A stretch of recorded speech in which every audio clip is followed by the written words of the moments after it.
Good afternoon, members of the Nerd Council of Doom. We here officially convene the May meeting of our glorious chapter. Let me introduce my fellow leaders of our freedom-loving movement. We have in the upper right corner the Dungeon Delver. In the bottom slot, he who controls the faith of the channel, the Dungeon Minister. And I am Yang Yan Zhao. So, gents, it's been a busy month. Indeed, it has. It has been a very busy month for me, just from a general state of busyness. I have been revamping the kill bots into daycare bots. Apparently, taking care of people is a lot more profitable than massacring them. At least that's what my brand manager told me. And then I had her liquidated, but I still think it's probably a good idea. So I have moved forward with that plan. And, or did you mean busy in media? Cause I'm sorry, I was just going off on a tangent. Oh, no, well, you know. Well, I have successfully gotten, one of our minions into a place of supreme power within the Roman Catholic Church. The Leo bot is the Leo bot 14 is now installed and operating according to protocols. So we'll be getting a live feed from inside the Leo bot's view cams and soon. And yes, we'll be taking over from that direction. Excellent. And I have been working on my implement for taking over the world via homecoming fairs. The plan to breed genetically superior goldfish, which children will win in a game of toss the ping pong ball into the small bowl with the goldfish. In doing so, their parents will unwittingly have a freeloader, and this fish will grow quickly, necessitating a larger bowl, and then a larger bowl, and then a tank, and then a 50-gallon tank, and a 250-gallon tank. We have completed... go ahead. Well, I was going to mention we have completed our corporate takeover of Petco and all fish supply stores. These fish will be feeding our organization. Excellent. Very good. But by genetically superior, I imagine what you mean is they won't die within 2 weeks. Yes, and they will be constantly hungry and will emit a whining sound if you do not feed them in time. This distraction should prove most helpful in keeping our opponents off balance, those who would stand up against us. I've noticed a potential glitch in the signing in under multiple. You're having this go out to multiple channels. That when you responded to Edwin, you responded 3 times as host, as the Nerd Council of Doom, and as Yang Yan. That's perfectly acceptable. 3 times the reach. Everything we say will be said 3 times. Yes. Perfect. Well, one thing I did notice, I think he must be on my channel, because I did not see him on the stream for the Nerd Council of Doom, which, by the way, anyone watching this, why don't you go to YouTube and go to @the Nerd Council of Doom and subscribe to us there. At some point in the future, we will get this all worked out and we will be streaming solo there. But for the moment, all of you who might see this, feel free to comment wherever you are. And hopefully it will go up in the chat window. And all of us will respond 3 times. Society's attempt to defend themselves from our grasp through technological obfuscation, your days are numbered. We will work past your clunky and useless interfaces, and then we will seize control of all media. Especially once we get grandchildren who teach us how to use our devices properly. Yes, Please. precisely so. So, gentlemen, what news from the pop culture front lines? Well, I have heard tale that there is this magical event coming up. It is super secret. Only the cool people in the know will be able to attend, and only if they have the right password. And that password is GUOC. That is correct. Thank you very much, Yang. We have less than a week. Let's see, Sunday, Monday, Tuesday, Wednesday. We have 4 days, not counting today, until the great underground online gaming convention, the GUOC, as we call it, as it has been rolling on since 2021. Reaches us, and I am super excited about it because for the first time we have the easiest sign up mechanism ever for the GUOC. All you have to do is go to this address on Discord, which I'm going to put in our convo, Yang, and let's see. All right. How do I do why that? don't you put it in the private chat, and then I will. All right, I will do that. I'm just I finding. will send it out to the members. Let's see. Come on now. I'm not used to Restream, so. No, I'm literally. Oh, private chat's in the bottom left, I think. Bottom left, private chat. Settings. Click on the button, Grandpa. The button. The button. Blue button, Grandpa. A blue button. Or send it to me in Discord. You know what? I'll send it to you in Discord because honestly, I'm not. I could do it last week, so. All right, here it comes. But yes, we are. There you go. We are all set up, guys. Creating an account on Discord takes you about 2 minutes, and joining a game takes about 10 seconds. Once you navigate over to the Discord, you can see our list of events. Click the green checkbox. There's a little green checkbox with a white check in it. Click that, and you are signed up for a game. It's just that easy. And we not only have role-playing games, we have tabletop board game demos with a facilitator, which will be me because I'm the only person doing a board game this year. We would be playing Original Dungeon, and we will be playing Space Hulk from an era when Games Workshop did cool, nice things. I may add some Hero Quest. It depends on how busy I'm going to be. But in addition to TTRPGs and board games, we have a whole bunch of panels. That's right, guest panels. We have author Alyssa Hazel, author Sky Hernstrom. We've got Eric Garland and Heidi Gygax Garland. We got Matt Finch, Tracy Lesh, and Richard Witters are all doing panels, and I am super excited about those.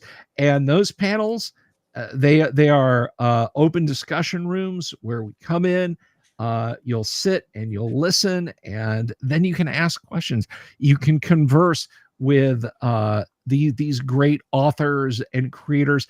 I'm pretty excited about it. Now, if you want to sign up to run a game at the GUOC, that's pretty easy too. You let myself or Doomsword Deathmaster know, and all we have to do is just click a checkbox on your account. Unfortunately, you can't do that yourself because of the admin privileges. It would have to give other people to do that. But all you have to do is let me know or let Doomsword know, and one of us will set you as a game master. And as soon as that's done, from any channel in the Discord, you type /create, and it'll prompt you to name your event and name the day and the time when your event's going. And then you're done. That's it. Your game is in the game grid. So I'm pretty excited about that. And I hope everyone will stop by and sign up. Now, Dungeon Minister, did you have games to get in the grid yet?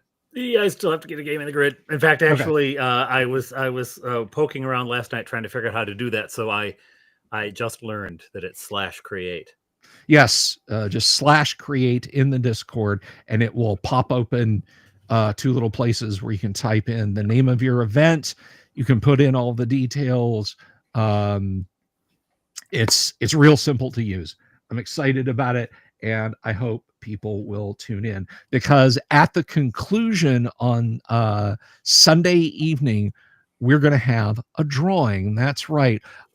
We have 5 pre-painted 3D printed miniatures we will be giving away in a live stream drawing. And then after that, I'm going on vacation.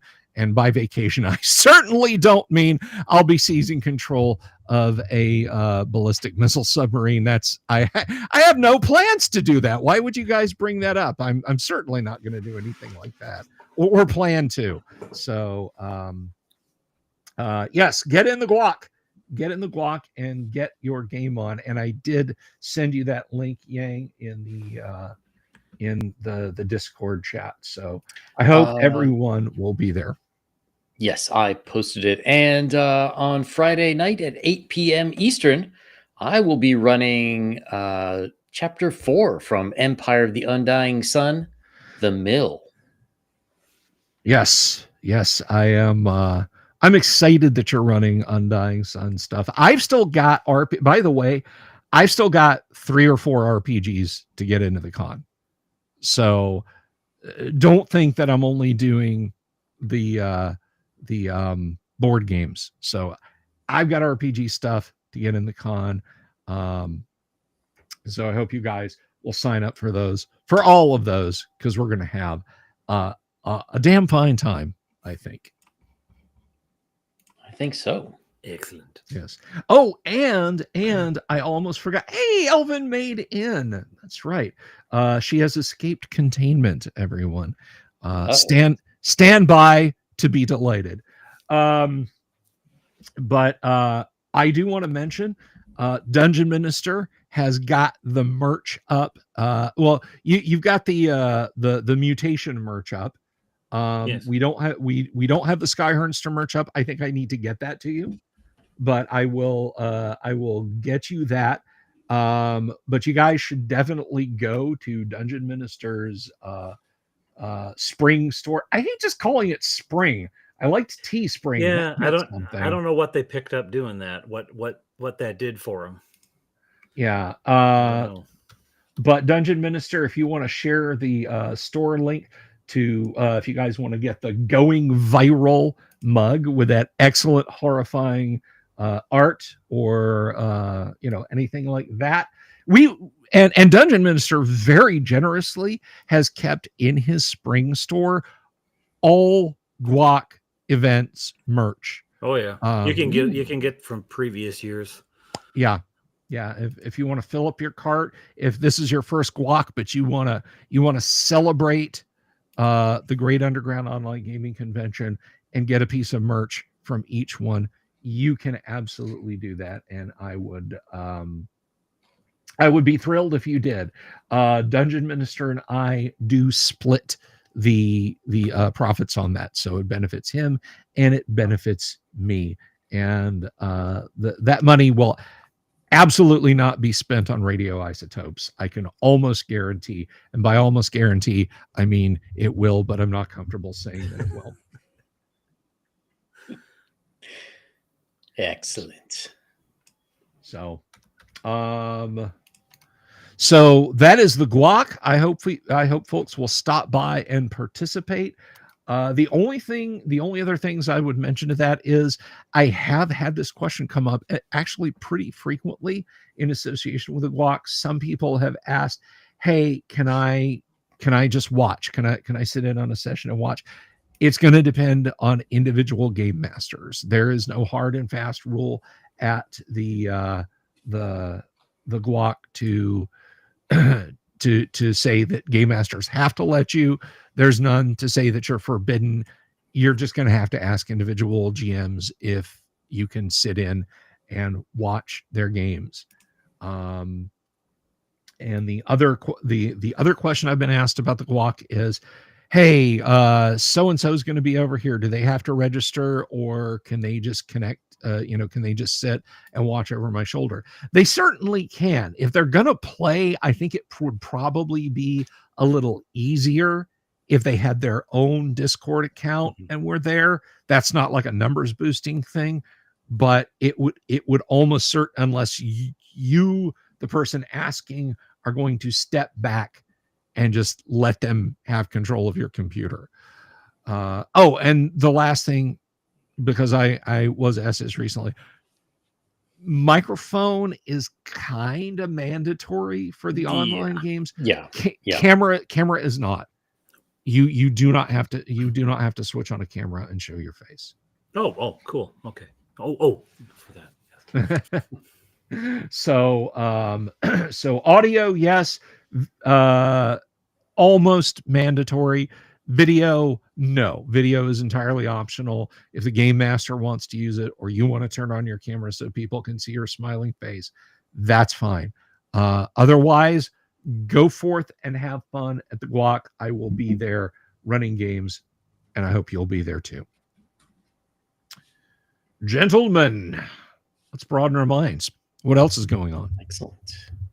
I just want to point out on the two links, I sent the first one and then I realized it was to a specific product within that design line. The second highest on the screen link, that's the one that goes just to the whole batch of stuff for this year's GUOC. It would be the better of the two to use. Yes, excellent. And you can go through and you can see all the fun designs that Dungeon Minister has done. And hopefully you will want to pick something up, because it's pretty cool merch. Yes, and all profits will go to the Nerd Council of Doom retirement fund. Yes. So help fund our members into the future. Absolutely. Well, gentlemen, seen any good movies or movie trailers recently? How about you, Dungeon Minister? What's watching? Well, you know what? To be perfectly honest, I watch. So I go to so few movies. Someone was just asking me. He had mentioned he had seen Thunderpants or whatever it is, Thunderbirds, and asked if I was going to go see it. I asked how it was.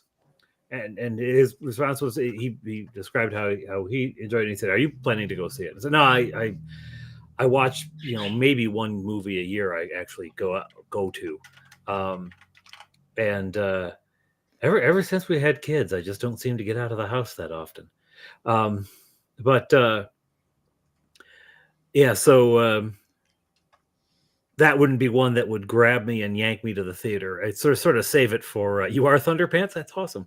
Thunderbolts, Thunderbirds, Thunderbolts. Anyway, that wouldn't be one that grabs me, and I don't even know what it's called. So clearly, it wouldn't be one that grabs me and takes me to the theater. I actually, to be perfectly honest, haven't seen anything that really grabs me for a while. I saw the new Superman trailer, and it looks like it to be a lovely movie. Although I thought they did the whole angst over and anger over the side effects of all of his big battles. I thought they kind of did that already. And and then so I don't know. I'm like, I don't know. I have to say I'm getting more and more excited about Superman. That's good. There a couple of things. Number one, they seem to be riffing off a story from what I believe was Superman issue number 2 back in what was it, 38, 39. where Superman as Clark Kent goes to a Latin American country and prevents a revolution, which is being instigated by the U.S. Senate. That never happens. That's crazy talk. What are you even It's talking fantasy. about? It's fantasy. Yeah. So I like that. It seemed to be referencing that. And finally, they got the city right. It seems like a lot of the movie was shot in Cleveland, Ohio, which not enough people know was the original metropolis.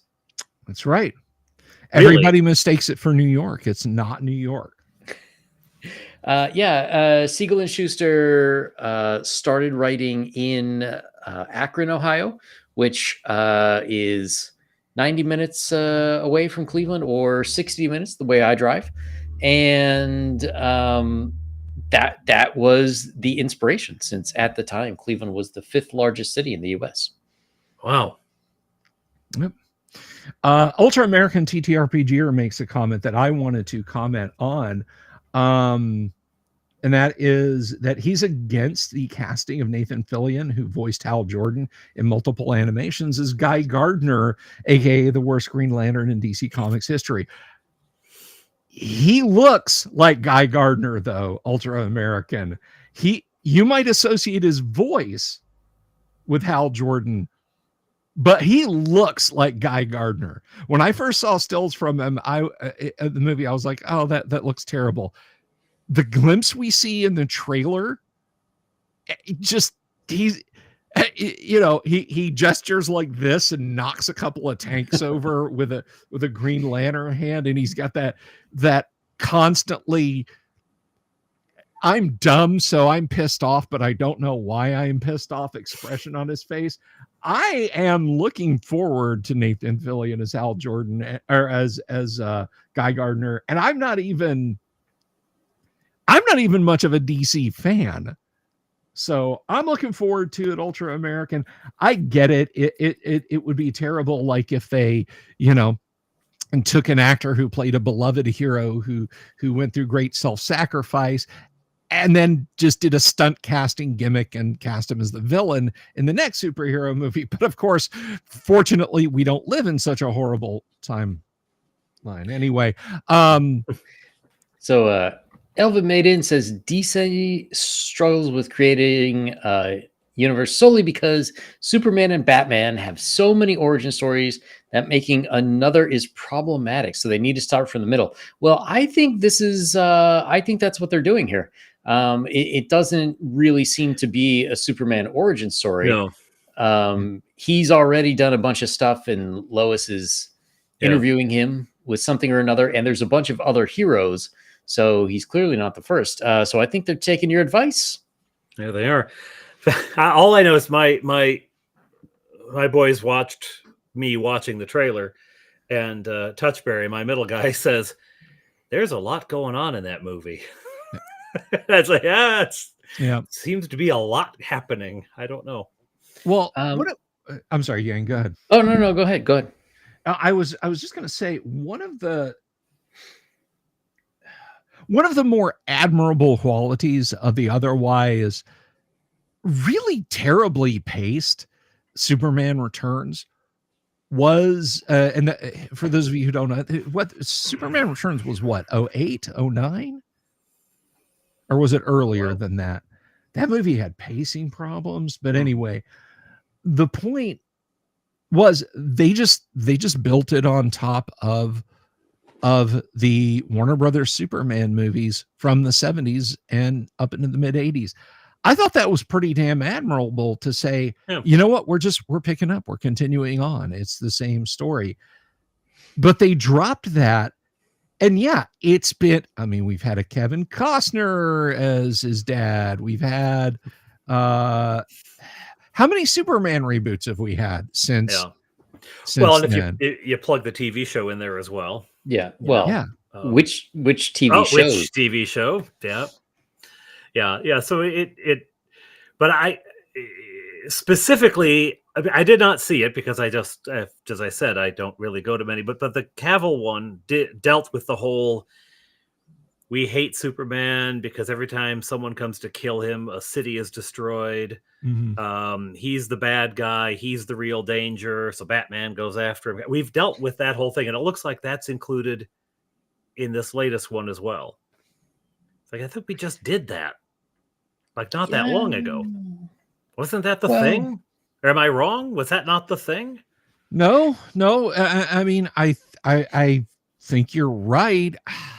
You know, as bad as the multiverse BS that Disney has been pumping out through the Marvel nozzle the last, I don't know, 6 years, 7 years, I think they kind of got it right with the Spider-Man No Way Home film, where they just said, "Look, you like Tobey Maguire Spider-Man? We didn't erase him. He still exists. That's his own universe. It's his own universe."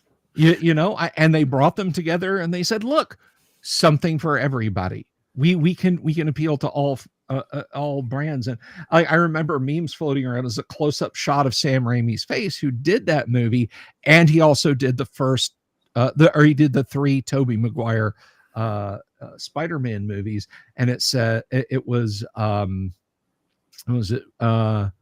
when Disney asked you to make the 3rd Tom Holland Spider-Man movie, but you're secretly making the 4th Tobey Maguire Spider-Man movie.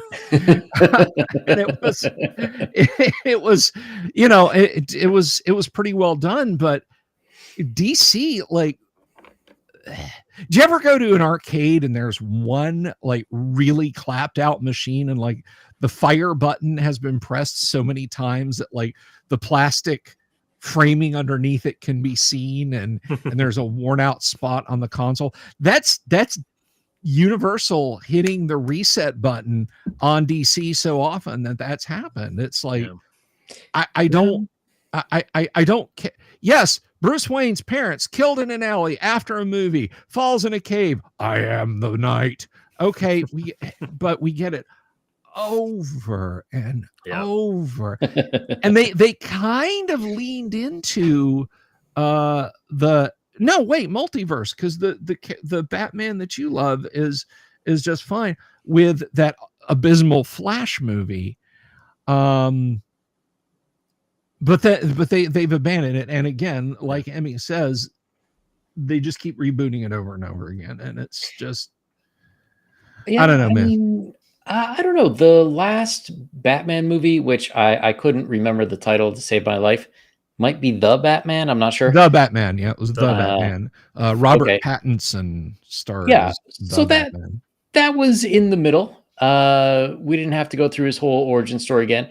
It wasn't a perfect movie, but overall I liked it. They got certain aspects of Batman that they hadn't really had before, and just based on this trailer, it's too early to make judgments for sure. But it seems to me as though they're getting Superman right too, just in his motivation.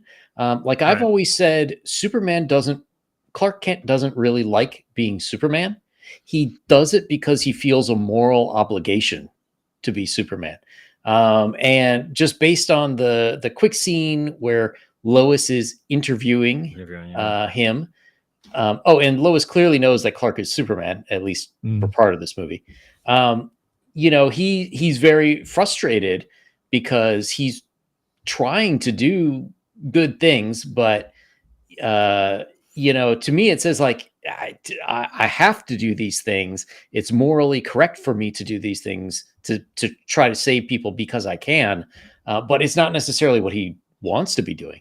You know, I've always said he wants to be watching a ball game with his friends, or like making out with Lois on the couch. He doesn't necessarily want to be saving your cat from a tree.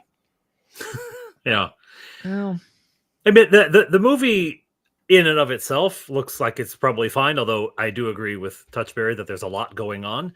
But yeah, it is just how many times can we do this? I was just thinking when you're discussing, you're describing the Batman's parents in the alley, I want to see one where Bruce remembers it one way, but the reality is that like there was a struggle over a gun and he was going to murder his family. The dad was going to murder the family, or the wife was going to kill the father for some indiscretion, and there was a struggle over the gun, and they both died.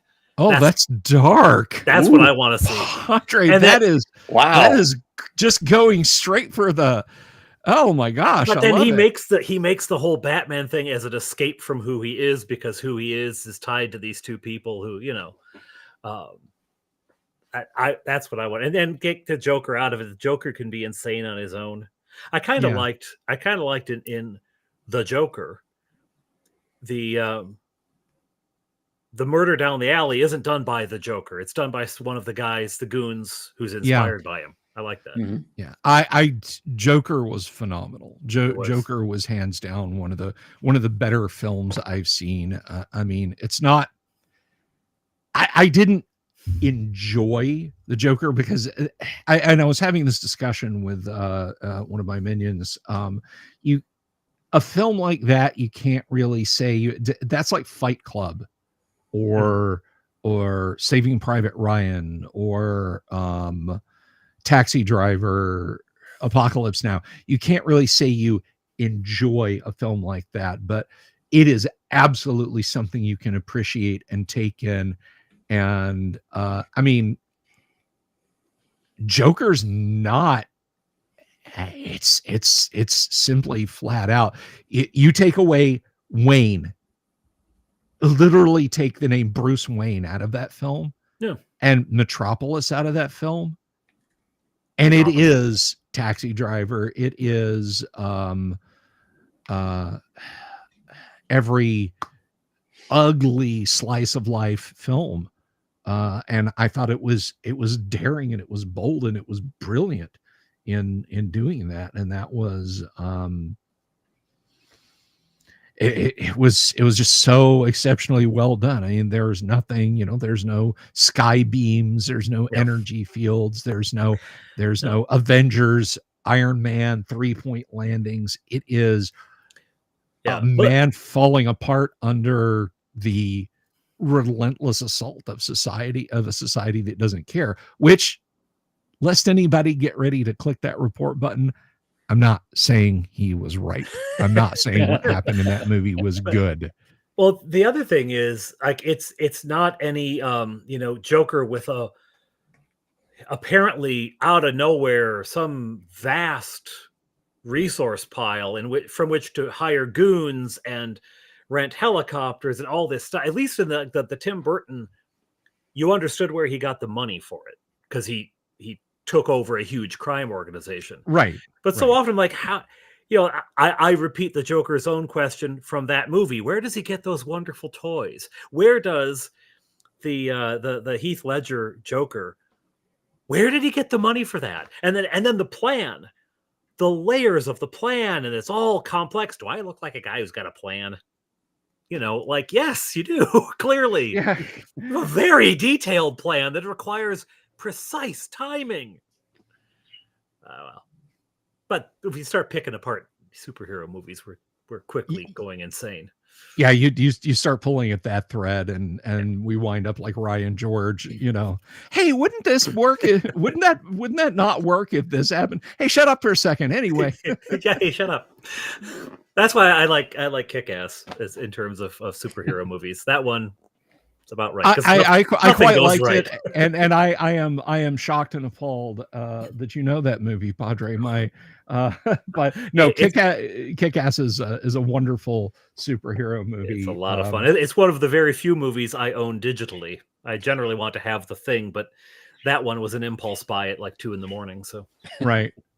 Well, Padre, I think your movie for the year is going to be the Nicolas Cage Spider-Man Noir, right?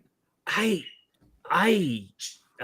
understand that there was an animated thing, and he did the voice, but I'm having a lot of trouble with Nicolas Cage as Spider anything. I know it's noir, but like when he was cast as Superman, I thought then, like, that's just not right. I mean, yes, maybe he's muscular and everything, but he's got that kind of hangdog, sad sack kind of look. And I'm like, that's not Superman.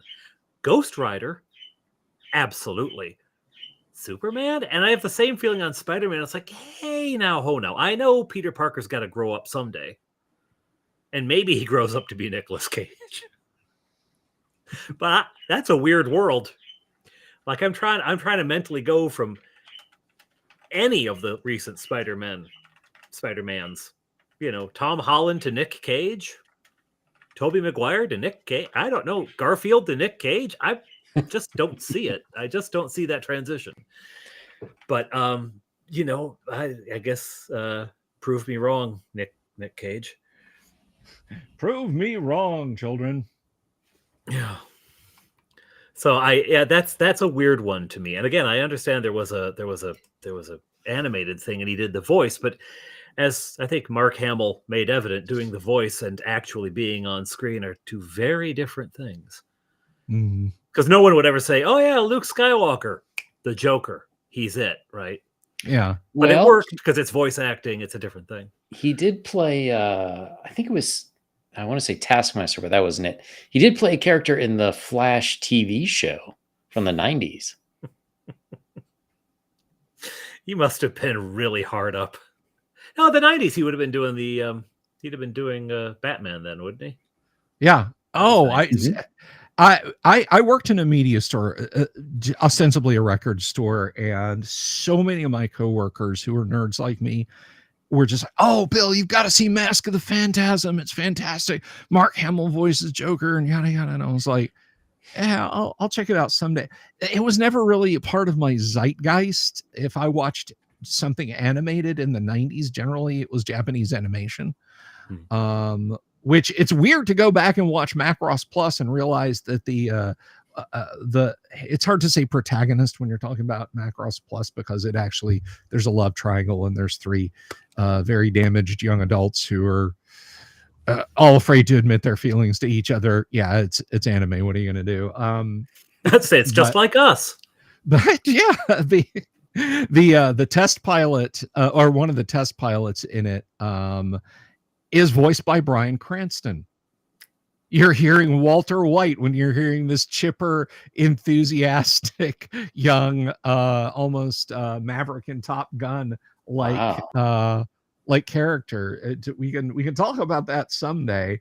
I don't want to get us too far off on a tangent, but yes, Bryan Cranston voices the character in Macross Plus. So that, when you talk about 90s animation to me, but Mark Hamill, a great career of doing VA stuff, and was the Joker for a great many people. It was him. And speaking of something funny, are there any non-superhero movies that have caught your attention? I'm not. Dungeon Minister mentioned Kick-Ass, and when it comes to kicking ass, did you guys see Nobody when it came out a few years back? Oh yeah, with Bob Odenkirk. Talk about casting against type. Bob Odenkirk, if you don't know him, I remember seeing this guy doing weird, quirky comedy stuff all throughout the night. Like, he would pop up on the Drew Carey shows sometimes. He would do stuff on Cartoon Network in the 2000s. Most people know him, of course, nowadays from the crime noir series Breaking Bad and Better Call Saul as Weasley criminal attorney, that is to say, an attorney who is criminal, Saul Goodman. Now, he actually pivoted when he got cast for Nobody 2, which is about, well, basically one of us. If you're watching this movie, you're probably of a certain age if you're a guy, and you've pondered when your trash can has gotten knocked over by the garbage truck, the good parking spot got taken by the 20-something latte sipping secretary, when your kids are just kind of callow and disaffected. What if I was an awesome secret agent assassin guy like John Wick, and Nobody took that concept and ran with it? and on, I think, like a $17 million budget, which is unheard of these days. It had a tiny budget. Yeah. It earned bank. And so finally we have Nobody 2 is coming out. Now, I was not excited at all about going and watching any summer movies. Nothing out there was anything other than, yeah, I'll watch that in September or October when it's on streaming. And then I saw the trailer for Nobody 2. Now, we have to have the sound off, but Yang, if you want to put that up on frame, we can take a look at a little bit of it. So here we go. There he is. And again, very, very unassuming looking, and immediately jumps into dealing with some bad guys. And again, this would get our, we would get all kinds of flags, but for playing the dialogue. But yes, Bob Odenkirk out there kicking ass and taking names and dealing with being a gone to seed middle-aged dad at the same time. And I'm just so excited about. And Christopher It's Lloyd. a Christopher Lloyd that gets me. Christopher Lloyd as his dad. Now, did you see the first one, Padre? No, I have probably watched enough clips of it that I could piece it together without much difficulty. I recommend taking it from A to B, or from A to Z. It is it looks like a really fun ride. And the tagline for this, which I don't think they show until the end of the trailer, which we're not going to watch the whole thing there because, again, we'll get zapped, is "Nobody ruins his family vacation." Yeah. so yeah, we'll go ahead and pause it there. I think you guys are getting the picture. So I'm really excited about that. And there's an interesting point I want to bring up. The movie's production and Better Call Saul both got delayed a little bit because Bob Odenkirk suffered a cardiac incident, which I guess is what they call heart attack these days. Now, to do his own stunts in Nobody, which he insisted on doing, he had to get fit. He had to go out and get he had to do a lot of workouts because he is doing some brawling in the first Nobody. He needed to get fit, but they didn't want him to get too fit because because they did this joke before. They did this shtick before in True Lies, right? Yeah. But if Arnold Schwarzenegger is your neighbor, you're like, yeah, he could really kick butt. This guy is serious. Yeah. That's not what they're going for. Like, they wanted it to still look like, what? Yeah, like your neighbor who, says, "Hey, could you give me back my lawnmower?" That's the kind of guy that you want your guy to look like in a film like this. So, but they got him fit, and then again in the middle of the Better Call Saul shooting, he had the cardiac event, and he attests that it was having been put through a workout regimen, having him study martial arts, having him lift weights, having him get fit, not buff, but get fit, that saved his life, because he was in better physical condition than he had been in a long time. So I'm grateful for the Nobody franchise for saving Bob Odenkirk for the Nobody franchise, and I can't wait to go see that. That is high on my watch list. Anything for you, Yang? Anything that you're hyped about? Well, I think we pretty much covered those. I'm probably going to end up seeing Mission Impossible next weekend. And then, I might see 2, 3 this year.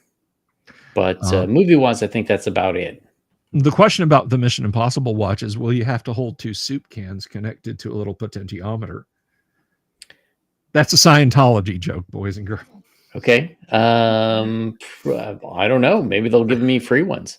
Yeah, exactly. Out in the lobby. Yeah. Just for all of those watching, it was Bill who said that. Don't come and hunt us down. Yeah, I've been a suppressive person for many years. You don't have go to operate. Go do Operation Snow White on Bill. That's fine. No, don't. No, don't do that. Please don't do that. Now, I have to say, again, I haven't seen the movie, but I've watched a lot of the clips of it, and I kind of got a feel of what the movie was. It would not have been a film I would have assumed there was going to be a sequel to, The Nobody, right? Yeah. But then I also thought that Joker was a standalone movie, and then they did Joker Foie Gras or whatever the other one was, and it's like just.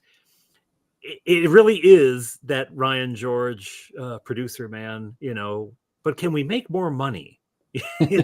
Just leave it alone. This is not a movie that deserves. I thought A Quiet Place should have been a standalone. Yep. And the next one was okay. It wasn't great. I don't think it should have had a second. I think that was another standalone. Just make a movie.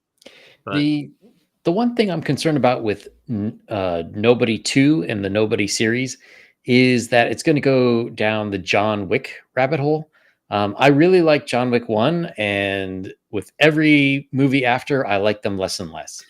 In the first one, John Wick seemed like, okay, clearly he was an assassin, but he came off as a normal guy in the beginning, and then you see, oh no, he's actually much more.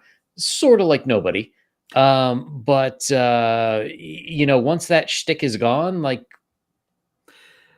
Yeah. I don't know, just judging by what I saw of the trailer, it didn't have as much of the first Nobody, the sense that he really got hurt in those, I don't mean the actor, I mean the character in the fight in the bus. He walks away from that bus barely able to walk. Yeah, he is staggering. He has locked his knees when he walks off that bus. He does not like action roll out the broken window and sprint down the street. He is, But the trailer for the second one looked more John Wickish, like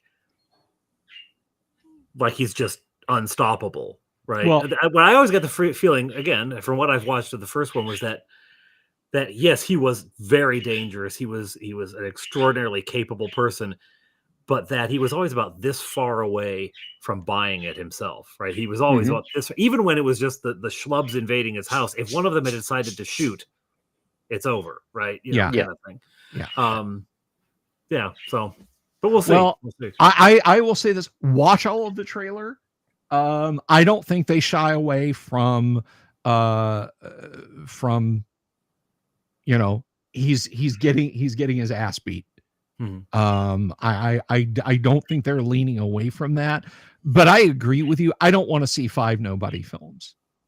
And by the time of the 5th one, he's doing black ops in Russia, and they've written his wife and his kids out of it, and the whole notion that he's just a guy who wants to live in the suburbs and wants to just do his day-to-day stuff has been thrown completely out. I mean, that look at Die Hard. The first Die Hard was, it was literally Bruce Willis running around going, I cannot believe the stuff that is happening to me today.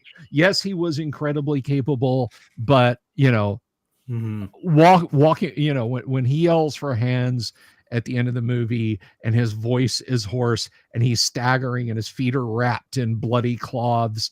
And I mean, he has been through it. He's been shot in the shoulder once. He is in bad shape.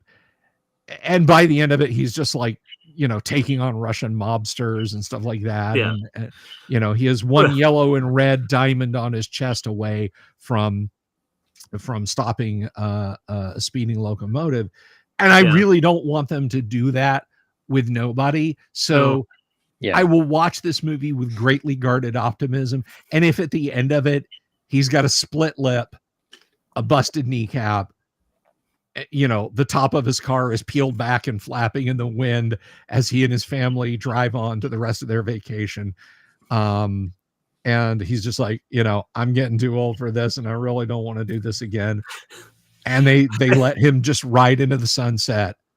I'll be okay with it, but I don't want to be watching Nobody 5. And again, he's, you know, he's paragliding out the back of an exploding C5 Galaxy. Nobody wants that. Yeah, it's funny you should say I'm getting too old for this, because I was just thinking of the Lethal Weapons. How many times can Danny Glover say I'm getting too old for this? And just a quick reminder, kids, and by which I mean my associates, when Danny Glover said I'm getting too old for this, he was 41. He was 41. he was 41 when he was saying I'm getting too old for this. I fondly remember 41. Is too old for that, though. 41 is too old for that. Well, 41 in 1980, what was it, 1986, 87 when Lethal Weapon came out, and 41 in 2025, or even 50 something in 2025 are very different things. I think 41 being too old for that movie is far more realistic than Harrison Ford, you know, still saddling up for another Indiana Jones. Like, you're 80, dude. Yeah. Sit down. And getting with the young women. That's not as a broke college professor, like a community college professor. Yeah, that's just yuck. But anyway, I'm excited about it, and it merits a watch. It absolutely merits a watch. So, you know, before we transition on to something else, little piece of Superman trivia. Do either of you, or perhaps do any of the people in the chat, know what the original name for Metropolis was? Cleveland? No, I don't know. Some people might agree. I believe it was issue 2 where it was first called Gay City, and it remained Gay City for several years. Well, and that's perfectly okay. Sure, nothing wrong with that. It's their own choices. You kind of get why they changed it. Yeah, but I will just say that word transitioned, as it were. Exactly. Not every update for modern audiences is bad. Yeah, we'll put it that way. You know. Well, I remember having a coloring book that had a picture of Mickey Mouse with a big smile on his face, and the caption was "Mickey is gay." And, you know, it was a relic of like my mother's or one of my aunts or something like that, you know, from 10 years previous. And one night my mother had friends over, and I get up the next morning, and I would say Mickey has never been colored to look quite like that before. That has never appeared in a Mickey Mouse anything anywhere. But words do change meaning. Well, one thing, I'm reminded of, there is a panel that is often floated around the internet. And it's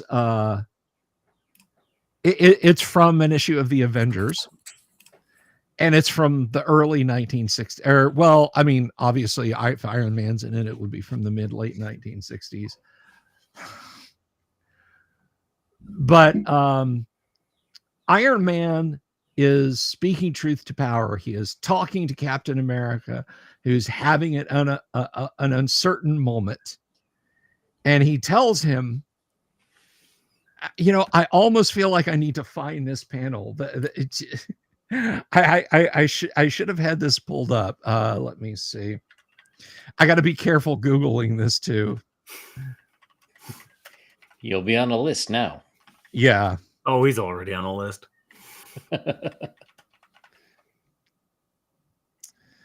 Let me see.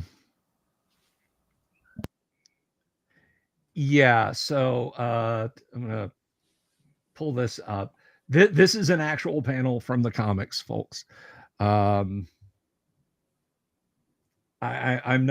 swear I'm not making this up. It's not a Photoshop.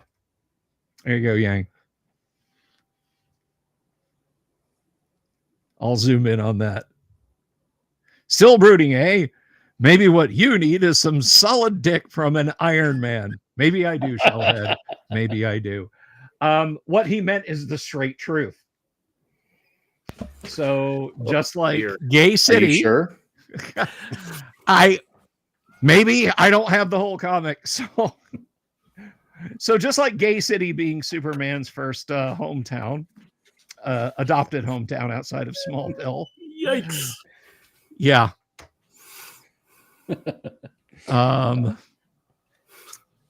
And it's as someone points out in comments under one of those representations of that, Marvel has been around long enough that at one time solid dick was slang for straight talk.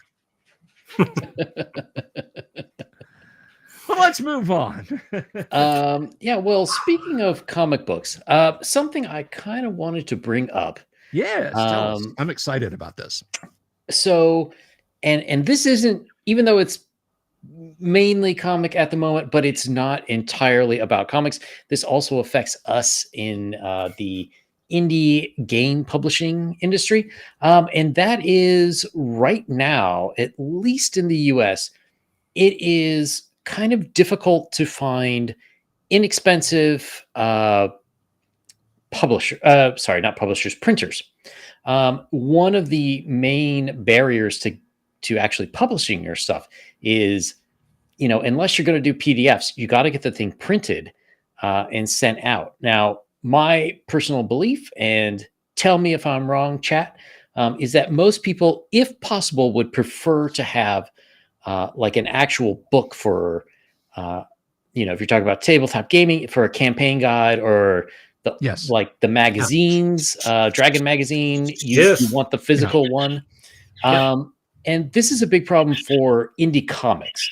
Comics generally are not as satisfying when they're digital, but to do what's called a short run.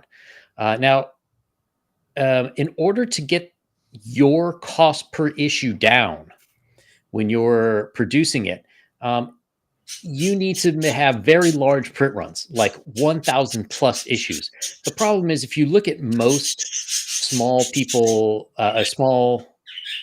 creators, like on Kickstarter, Fund My Comic, Indiegogo, they're not getting that many. If they're lucky, they'll have like 100 issues sold. So your cost per issue is ridiculous, and people are trying to sell like 48 to 60 page comic book for like $25 plus another $10 for shipping and handling, and that's domestically. God help you if you need to send it to the Great White North. Even for myself with my campaign that I ran last year, it was like, I think 65 for the book plus 10 for I think it was 65 for the book. And I had some people from Europe contact me, asking if there's any way to get it cheaper, because they said by the time it gets to them with import duties and whatnot, it's like already over 120. It's like, well, I understand why you wouldn't purchase it for 120. But we have one man who's aiming to change that. And so this is a campaign on a website called Fund My Comic. It's like Kickstarter. Cool. It's smaller. It was originally designed for people in the comics world who were getting shut out of like Kickstarter and Indiegogo. And this is from Peter Simeti. Now he has run a publishing company called Alterna Comics for about 20 years. And in 2017, he started publishing on Newsprint again. Somewhere in the 90s, the industry switched from newsprint, which was cheap and disposable, to a higher grade of paper, like a little bit more fidelity for the colors. But now individual comics are often $6, $7 a piece from the mainstream, who are printing in huge volumes, whereas Alterna comics are still like $2.25 a piece. So, like half the price of a Starbucks. So since he's doing newsprint, he has had all sorts of problems with printers, because most of the people who do newsprint, they print like those grocery ads you get in the mail every week and stuff like that, and they don't really want to deal with small customers. So Pete is trying to crowdfund 2 printers. Let me see here. So one would be a mini, which is 5 by 7.5 inches, and another one for standard comic size, which is about 6.5 by 10.25 inches. And his goal is to not only print his company's comics on his own, but he is also going to offer that service to other people. Cool. And the thing that interests me is look at the prices. Wow. So if you have, well, let me see here. Even if you're just running a really, really short run. Yeah. Let me 50 of just. them, you could sorry, still mark that up.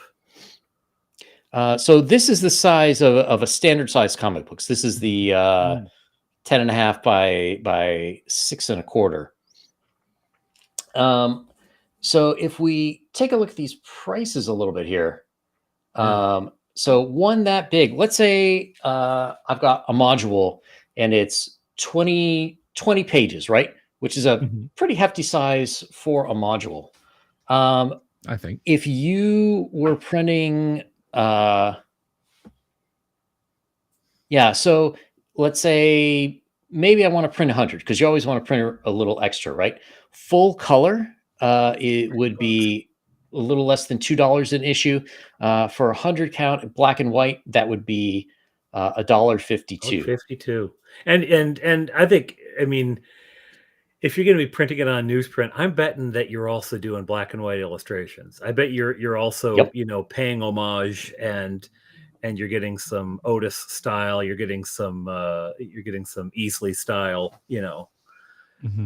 Old illustrations. And just to point out, let's say you got 20 pages and you're doing the smaller size, the 5 by 7s. If you're for 100 count black and white, that's $1.11 US. If you do that and you go to a convention, let's say you sell it for $5. $5 is not much money when people are out and they want to have some fun. I could make roughly five times the cost on that. Yeah.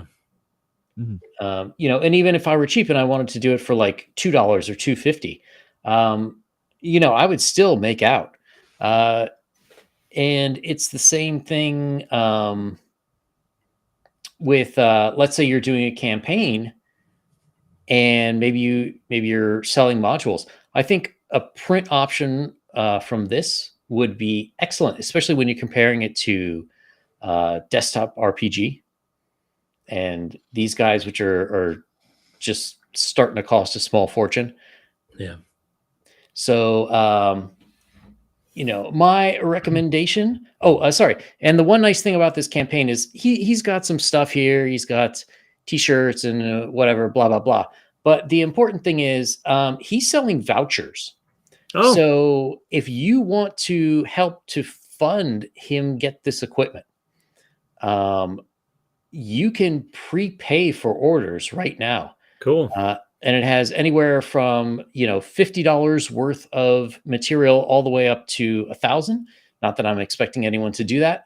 But by, to me, this is something where you will help, helping someone enhance their business in this way helps the community. Both in comics and in gaming. Yeah. Yep. So that's something to consider, especially if you're in a small creator space and you want to go the convention route. Having something physically to hand out. I mean, even if it only costs you $1 and you're handing out like 50 issues of your magazine, Elven Maiden, to random people on the streets.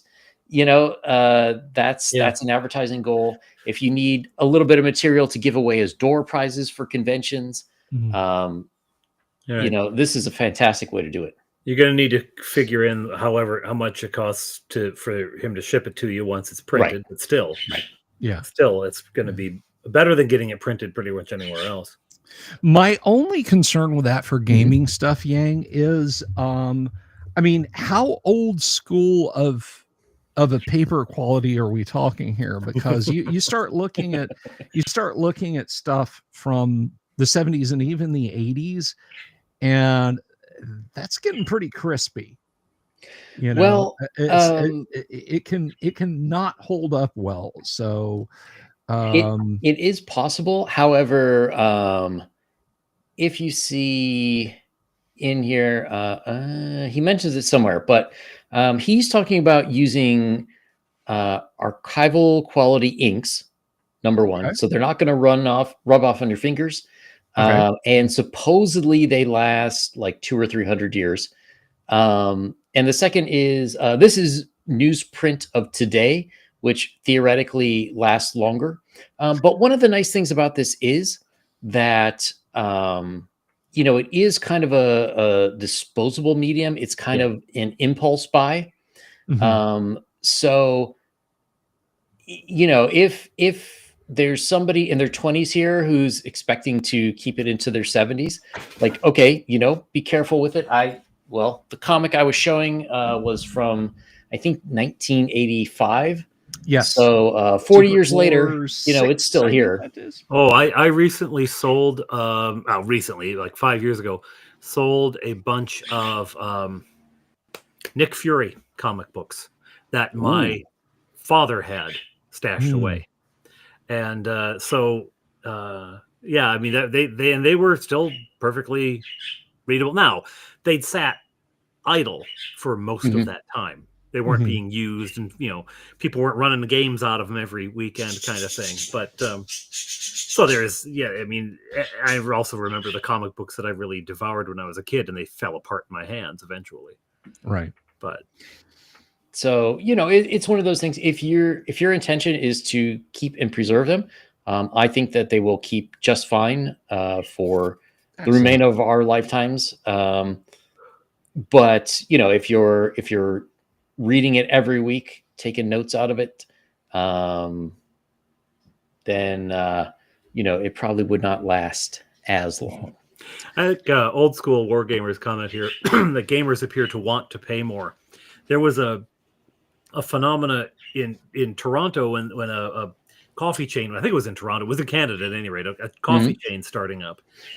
And when they first opened, I think it was Second Cup. When they first opened, they were charging, kind of Dunkin' Donuts, Tim Hortons level prices for their coffee, and they weren't catching on. And they actually did some market research, and they said, you know what, if we hike the price of this coffee up, what they found out was if they hiked up the price of the coffee, didn't change anything about the coffee, but hiked up the price, more people would buy it because the price point was a perception of quality.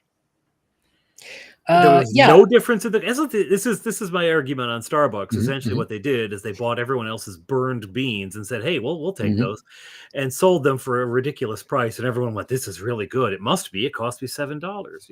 So there is something about that. I mean, the price that, and I know Watsy's books are hardcover and they're full color, and the paper is a high quality paper, but yeah, I just look open-mouthed at the prices that these things go for, but there is that sense of, well, if you want the best, you'll pay the rest. Well, I agree, and to me that's where what I call a high-low strategy comes in.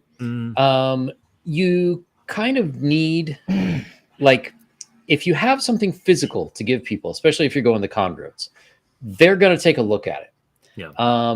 If they like it, let's say you're giving out a module and you have a bunch of other modules.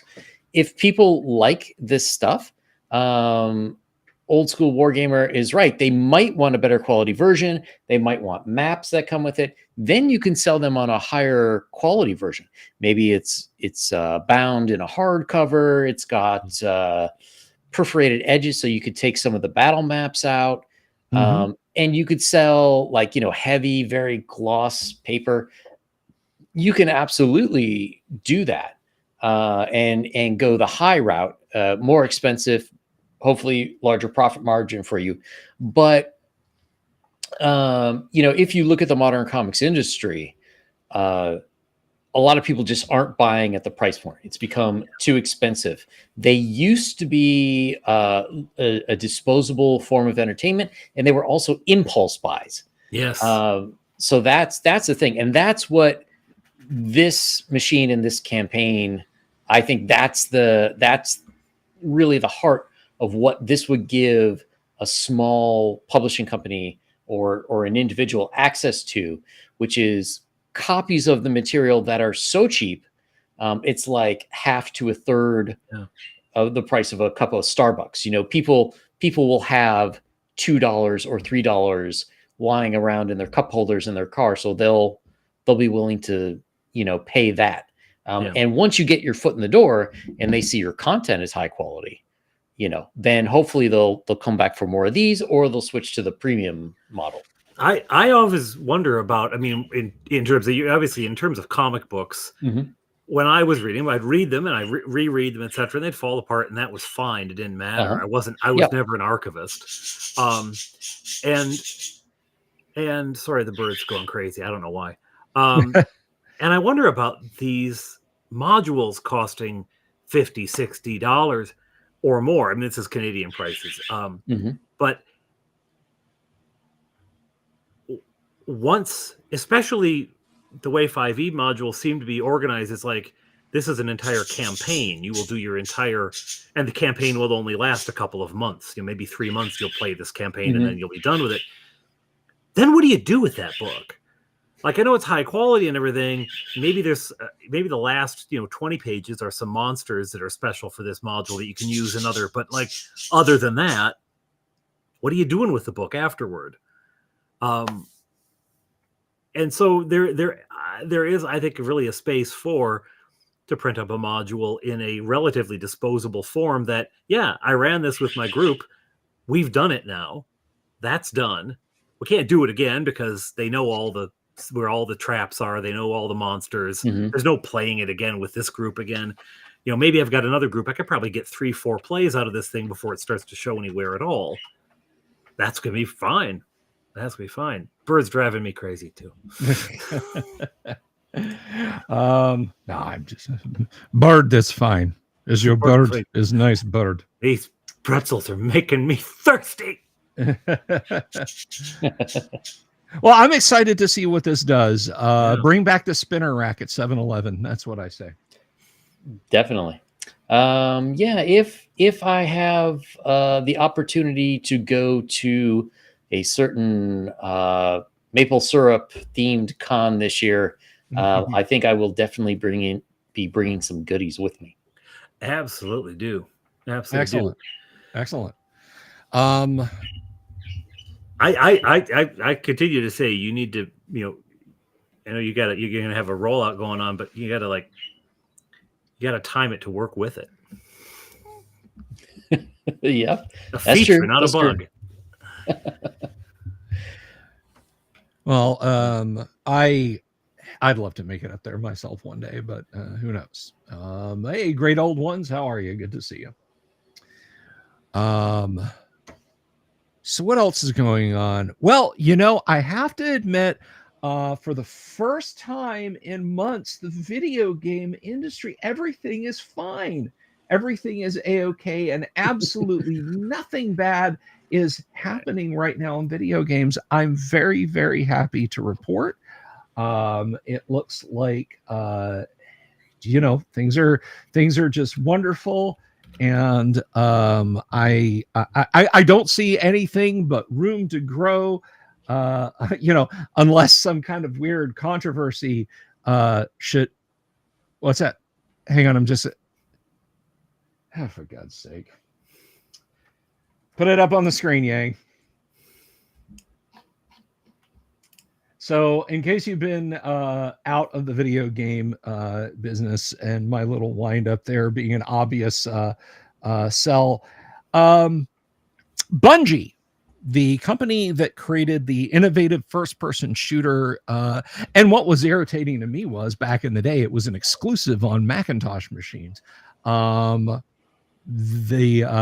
game was called Marathon, and it had kind of an engaging storyline. It was a little better than Doom's shoot and keep shooting. They have rebooted Marathon as this sort of very stylized abstract cyberpunk game. The problem is they stole all of the art for it. Well, no, I have to state that they stole much of the art for it, and they got caught. And this was not like, this wasn't, say, when Ubisoft borrowed a reenactor group's flag and didn't bother telling them. This wasn't, a piece of music. This was not just the art, but an entire visual style.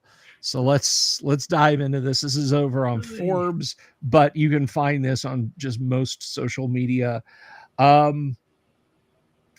Marathon developer Bungie has been accused of and has now admitted to stealing artwork used in the current build of Marathon from an artist who first published the work in 2017.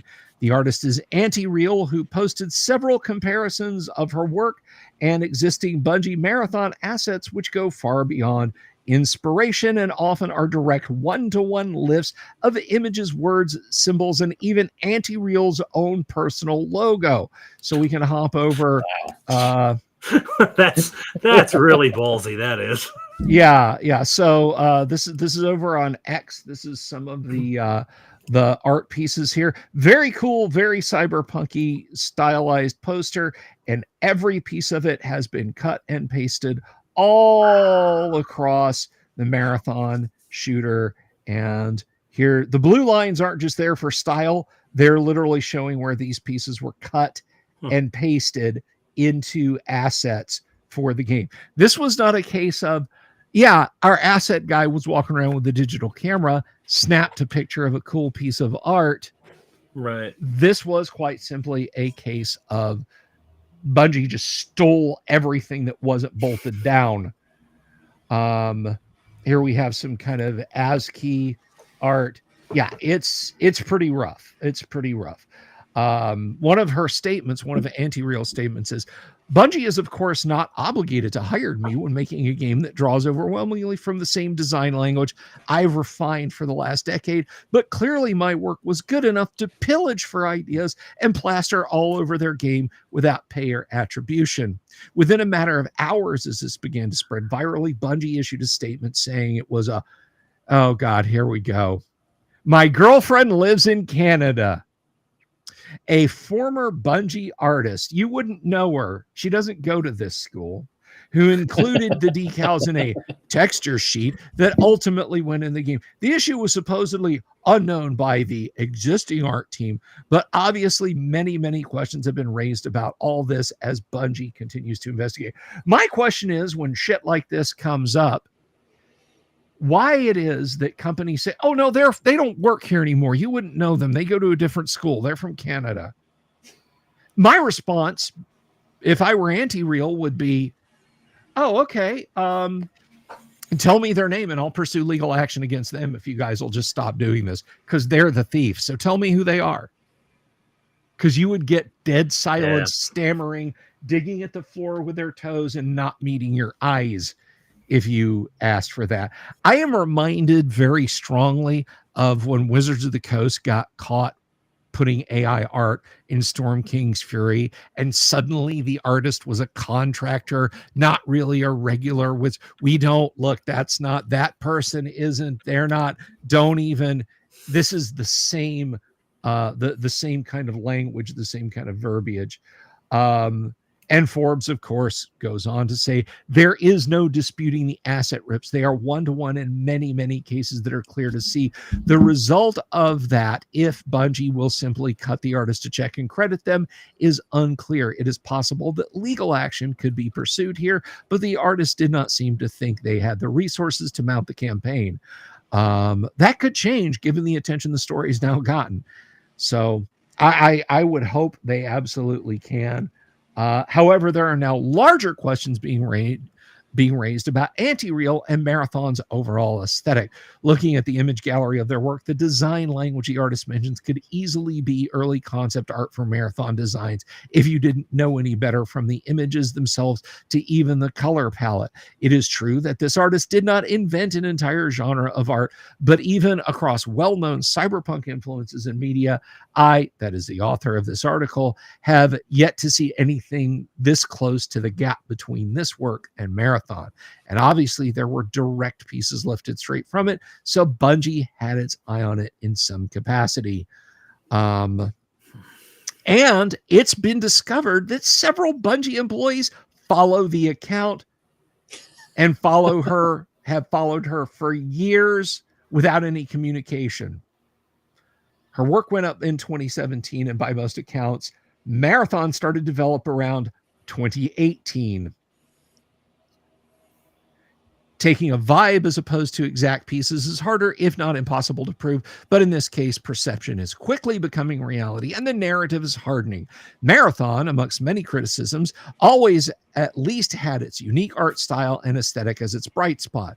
Now it's going to be impossible to bring it up in the future without this plagiarism being referenced. And even if it is just a handful of assets were ripped, it will be very hard to get around the theory that a lot of the initial conceptual aesthetic was directly from this one artist.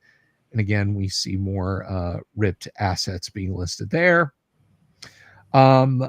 Now, I disagree with the piece because it says, I believe it's too early to start naming and blaming specific individuals within Bungie. No, it's not. Bungie could simply say, it was John Smith. It was Jane Doe. They did it. They don't work here anymore. We're going to remove your stuff, but if you want to pursue legal action, go after them. Do that right now, Bungie. Do that right now. So yeah, and in case you're wondering about Marathon, it's no longer a story-based action first-person shooter. It is a team PvP extraction shooter. So it's, there's literally just mindlessly running in a circle in an arena, blasting at each other with various exotic weapons. So it's not a good game, by what I can see. And if Bungie had come up with this aesthetic themselves and then put a good game behind the engine, I would say, hey, go play this. But if they put a good single player game behind this engine whose visual style they appropriated from this artist, I wouldn't. So yeah, and this is not a great screenshot. You can't really see it, but if you go watch some gameplay videos on YouTube of Marathon before Bungie removes them all, and you will see that it's not just a few posters that got copy and pasted. So yeah, yet another couple of weeks have gone by and the video game industry could not help but shoot themselves in the foot. I hope Anti-Real really does a number on these people, because don't steal. It's that simple. Don't steal. Yeah, I mean, hopefully. My only concern is, it's hard to go up against the big guy. I know Bungie's not owned by Microsoft anymore, but, they've still got all the Halo capital and I would imagine a bunch of cash. Well, I mean, I don't disagree with you, but I do hope they take a shellacking in the marketplace. I think this is extremely scummy of them. Yep. So, but anyway, I just want you know what? I'll drop the Forbes link in the discussion, Yang, if you want to share this up with folks. Let me just drop that in there. And you guys can go check the article out and educate yourselves on it a little bit, because it's a pretty crappy thing for them to do. And given the state of video games, given that Assassin's Creed is imploding, now I don't have any notes prepared for this because this was literally just before we went live. Apparently, Doom: The Dark Ages is doing really poorly. 30,000 players as it's tracked on Steam. That's not Doom game numbers. There's people out there playing like Quake 1 mods and it's doing better numbers than that. But we can have that discussion maybe after this cycle and see how it did in the rearview mirror. But that first couple of weeks after a major AAA release, that's kind of critical. Yeah. And there's been not just a little bit of a controversy about Doom: The Dark Ages. So I think, yes, our next televised meeting, we should discuss that if you gents want to. Absolutely. Yeah. Well, that's all I've got from the entertainment front, at least as far as video games are concerned.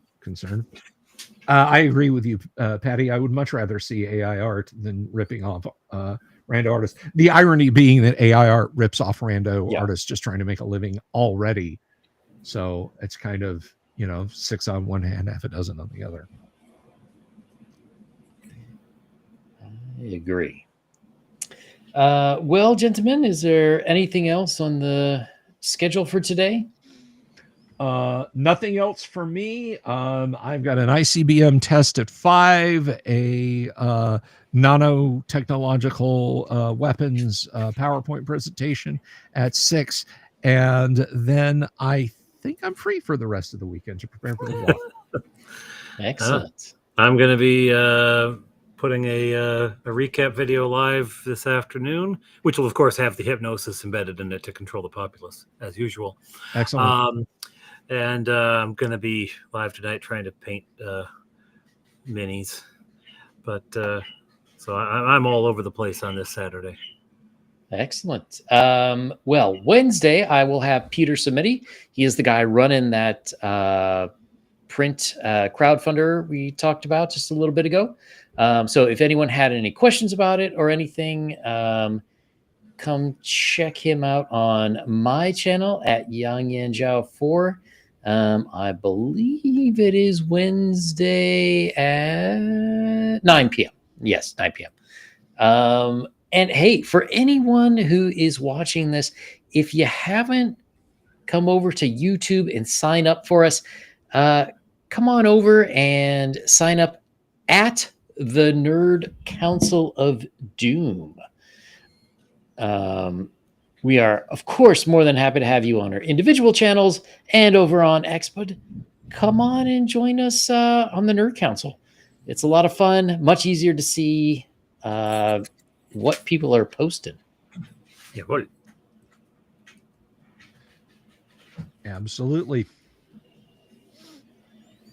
But other than that, and I think Dungeon Minister, Claricon is still a go for October, right? Claricon is a go October 24, 25, 26 of 2025.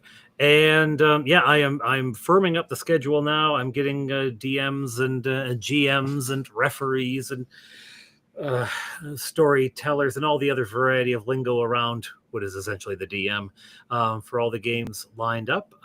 Some great folks coming again, as in the past.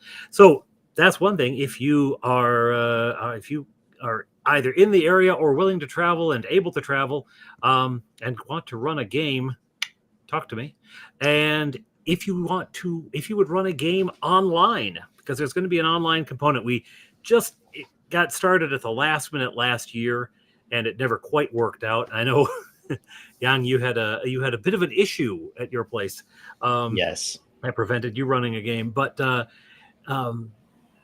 if people want to run an online component, that's going to be set up as well. It's going to be even more informal than GUOGC. I think it's going to be essentially be, hey, who wants to play in this game?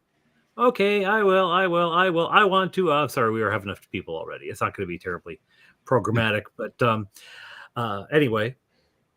Well, I plan on running a game at Virtual Claricon, the virtual halls of Claricon, rather. Fabu.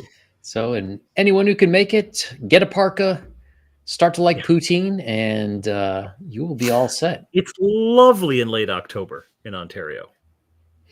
Sure. So the Canadians would tell us. Well, gentlemen, I believe that concludes our meeting for this week. Next month, I should say, please bring your receipts, as our accountant would like to see the budgets of our world domination programs. Very good. Mine's just all Cinnabon. That's all I've bought. Just Cinnabon. I'm paying for my travel vouchers with crypto that I bought with other crypto. It's just crypto all the way down. Well, we discussed that in the evenings because it's always crypto night. Oh, what if I told you about unannounced testing of weapons grade puns? Has someone done that? Someone has to have done that. Like a bar, you can pay with crypto. It's kryptonite. We need to work on that. Someone has to do that. Someone somewhere, I'm sure. But thanks for coming, everyone.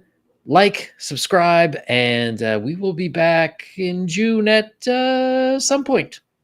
Yes, do so while it's still voluntary. Don't make us come and make you.